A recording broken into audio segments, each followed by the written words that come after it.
નમસ્કાર મિત્રો, હું છું એડવોકેટ હિમાંશુ મકવાણા. મિત્રો, તમે છૂટાછેડા મેળવવા માગો છો, એટલે કે પતિ પત્ની તરીકે તમે સાથે રહેવા નથી માગતા અને તમે એકબીજાની સંમતિથી સામાજિક રીતે છૂટાછેડા કરી દો છો. એટલે કે સમાજના જે નિયમો હોય છે, નિયમો પ્રમાણે તમે છૂટાછેડા કરો છો.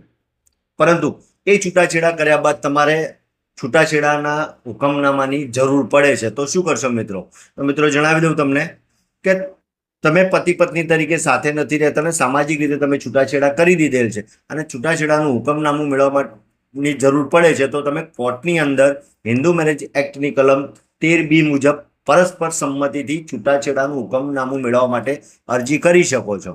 અને કોર્ટની અંદર તમે એ કરી શકો કે અમે આટલા સમયથી અલગ રહી છે અને અમારા સામાજિક રીતે છૂટાછેડા થઈ ગયા છે, તો કોર્ટ તે ગ્રાહ્ય રાખી તમને છૂટાછેડાનું હુકમનામું કરી આપે છે. મિત્રો, વિડીયો ગમ્યો તો લાઈક કરજો, શેર કરજો, કોમેન્ટ કરજો.